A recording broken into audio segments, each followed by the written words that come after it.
जय मसीह की दोस्तों, good morning, praise the Lord. फिर से एक बार प्रभु यीशु मसीह के सामर्थी नाम से आज के मॉर्निंग मन्ना सेशन में आप सभी का स्वागत करता हूं। आज के स्टडी के लिए हम देखने जा रहे उत्पत्ति की किताब, उसका 3रा अध्याय 4, 5 और 6 वचन। आज के वचन में हम देखने जा रहे किस रीति से शैतान हमारे जीवन में काम करता है, किस रीति से शैतान हमें पाप में ले जाता है, किस रीति से शैतान हमारे जीवन में उसके पास जो युक्ति होती है, जो चाल होती है, किस तरह से हमें जाल में वो फंसाता है।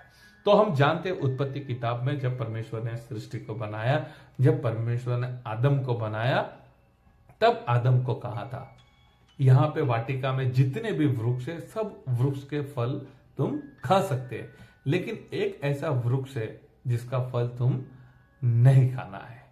अभी परमेश्वर ने कहा था अगर खाओगे तो मर जाओगे, और यही बात हवा को भी मालूम थी। अभी 3रे अध्याय में क्या होता है, शैतान हवा के पास आता है और हवा से कहता है क्या सच में परमेश्वर ने वो फल खाने से मना किया है? तो हवा कहती है जी हाँ, परमेश्वर ने कहा ये फल नहीं खाना चाहिए। परमेश्वर ने कहा है वाटिका के हर एक फल को हम खा सकते हैं, केवल एक ही ये पेड़ है, ये वृक्ष है जहां का फल खाने के लिए परमेश्वर ने हमें मना किया है, क्योंकि अगर उस फल को हम खाएंगे तो हम निश्चय मर जाएंगे। अभी यहां तक हमें पता है कि शैतान ने हवा के साथ क्या बात किया, और हवा को मालूम था अगर फल खाएंगे तो मर जाएंगे। लेकिन मेरे प्रिय, हम जानते हैं हवा ने फल खाया और हवा ने उसके पति यानी आदम को भी वो फल खिलाया। तो आज हम देखने जा रहे ऐसा क्या हुआ। हवा जानती थी ये फल नहीं खाना चाहिए, हवा जानती थी ये फल खाने से हम मर जाएंगे, फिर क्यों फल खाया? ऐसा क्या हुआ वहां पर? ऐसी क्या घटना हुई, ऐसी क्या बात हुई, क्या हुआ हवा ने फल खाया? तो हम देखने जा रहे 4 वचन, 5 वचन और 6 वचन, और इस घटना से हम सीखने जा रहे शैतान हमारे जीवन में किस रीति से कार्य करता है। तो मैं आपके लिए पढ़ना चाहूंगा 4 वचन।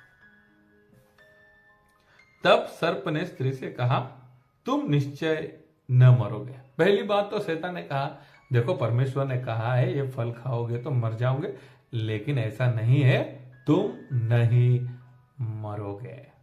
आगे हम देखेंगे, वरन परमेश्वर आप जानता है कि जिस दिन तुम उसका फल खाओगे उसी दिन तुम्हारी आंखें खुल जाएगी और तुम भले बुरे का ज्ञान पाकर परमेश्वर के तुल्य हो जाओगे।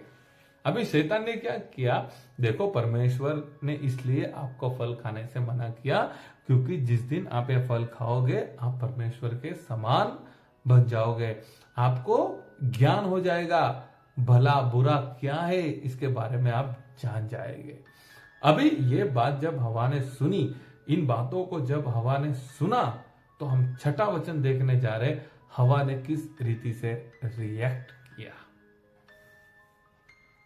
अतः जब स्त्री ने देखा कि उस वृक्ष का फल खाने के लिए अच्छा और देखने में मनभाऊ और बुद्धि देने के लिए चाहने योग्य भी है, तब उसने उसमें से तोड़कर खाया और अपने पति को भी दिया और उसने भी खाया।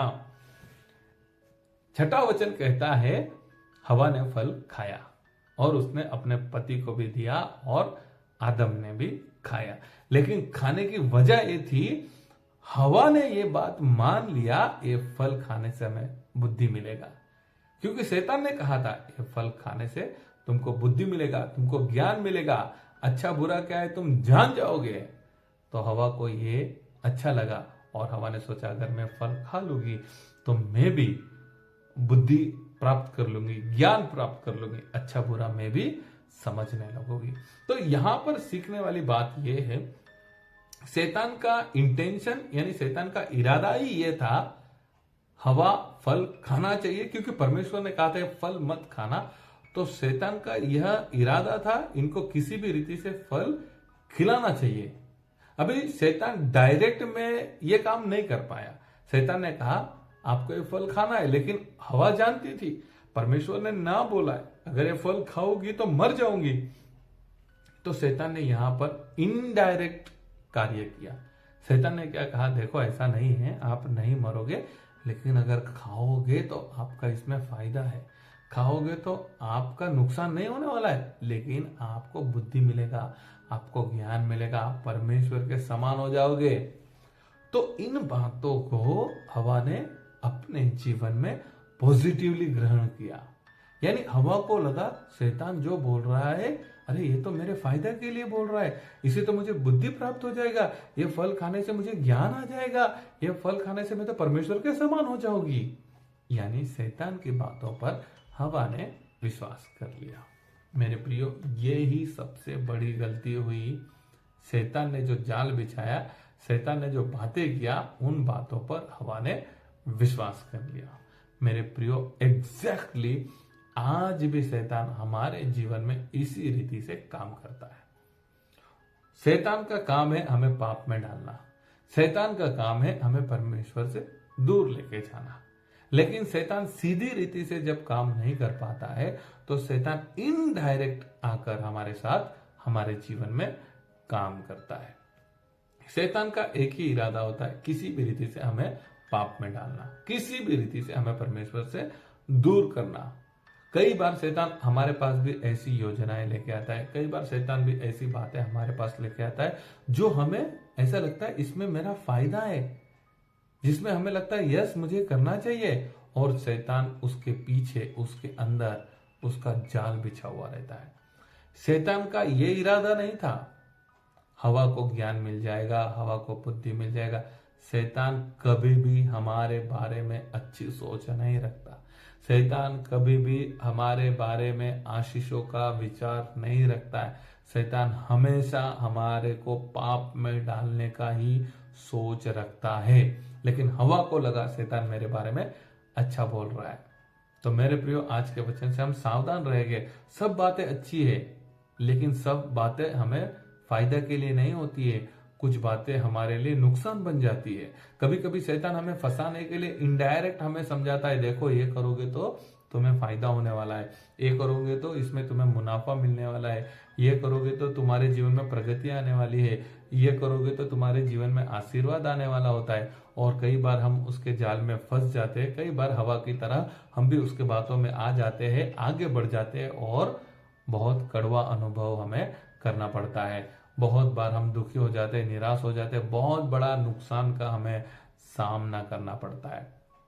उदाहरण के लिए अगर मैं आपसे कहूं तो शादी के मामले में अगर देखते हैं तो कई बार हमें प्रार्थना करना चाहिए, परमेश्वर ये जो लड़की है या ये जो लड़का है, इसके साथ मुझे शादी करना चाहिए या नहीं करना चाहिए। कई बार शैतान हमारे पारिवारिक जीवन को नष्ट करने के लिए हमें गलत दिशा में आगे लेके जाता है, और शैतान हमें समझाता है, देखो ये तो अच्छे के लिए होने वाला है, इससे तो परमेश्वर का महिमा ही होने वाला है, आप कर सकते हैं, आप आगे बढ़ सकते हैं। और फिर हम सोचते हैं हाँ ये तो अच्छे के लिए होने वाला है। लेकिन कई बार मेरे प्रियो, इसके अंदर शैतान इन्वॉल्व रहता है। कई बार शैतान का इसके अंदर जाल रहता है, हमें फंसाना चाहता है।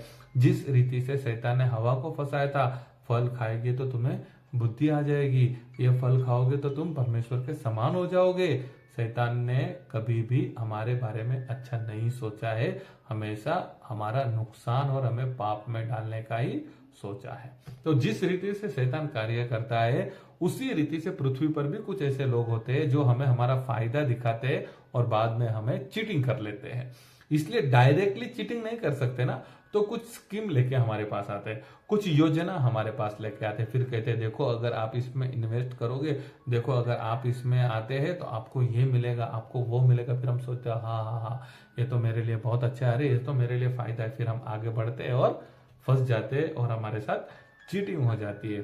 तो इस पृथ्वी ऊपर भी हमें सावधान रहना है। जो लोग हमें ज्यादा फायदा दिखाने की कोशिश करते हैं और जो लोग हमें बार बार ये कहते हैं अरे कुछ नहीं होगा, इतना ही आपको करना है, तुरंत हो जाएगा, तो थोड़ा आपको सावधान रहना है। और इसी रीति से इस पृथ्वी पर भी हमें सावधान रहना है और शैतान की चाल को भी हमें समझना है। कभी कभी हम सब बातें परमेश्वर की तरफ से ऐसा समझकर हम आगे बढ़ जाते हैं। कई बार हम गलत डिसीजन ले लेते हैं, कई बार हम गलत रास्ते पर चलने लगते हैं, कई बार हम गलत बातों को देखने लगते हैं, कई बार हम गलत बातों को सुनने लगते हैं, कई बार हम गलत बातों को बोलने लगते हैं। और ये सब कभी कभी शैतान हमें पॉजिटिवली हमारे आगे रखता है और हम भी मान जाते हैं नहीं नहीं ये तो सब अच्छे के लिए, और अच्छे के लिए ही हमें दिखाकर हमें आगे पाप में लेकर चला जाता है। हमेशा जब आपको कंफ्यूजन लगे, हमेशा जब आपको लगे ये परमेश्वर की तरफ से है या नहीं, हमेशा जब आपको लगे अरे ये तो मुझे कुछ गलत लग रहा है, मुझे इसमें आगे नहीं बढ़ना चाहिए, तो आप मेरे प्रिय प्रार्थना करें। आप परमेश्वर से पूछे, पवित्र आत्मा का आवाज आप सुने और जल्दबाजी में डिसीजन ना ले। यहाँ पर आज हमें सीखा है शैतान ने किस रीति से हवा के साथ बातचीत किया और किस रीति से शैतान ने हवा को पाप में आगे लेके गया। तो हमारे जीवन में भी आज भी शैतान इसी तरह से काम करता है। डायरेक्टली शैतान हमारे पास पाप नहीं लाता है, इसलिए वो इनडायरेक्टली हमारे पास पाप को लेके आता है। हम समझ नहीं पाते हैं, आगे बढ़ जाते हैं और पाप में फंस जाते हैं। तो हम ध्यान रखेंगे, प्रार्थना करेंगे और परमेश्वर की सहाय मांगेंगे और हर एक डिसीजन में सावधानी पूर्वक हम आगे बढ़ेंगे। आज के वचन से परमेश्वर आप सभी को आशीष करे। मैं आप सभी का धन्यवाद करता हूं, आपने मेरे लिए प्रार्थना किया है। अभी मेरा तबीयत अच्छा है, बुखार तो है ही नहीं, लेकिन बॉडी के अंदर बहुत कमजोरी है और बहुत ही वीकनेस को मैं फील कर रहा हूं। आप मेरे लिए जरूर से प्रार्थना करना। परमेश्वर आप सभी को आशीष करे। God bless you. Have a nice day.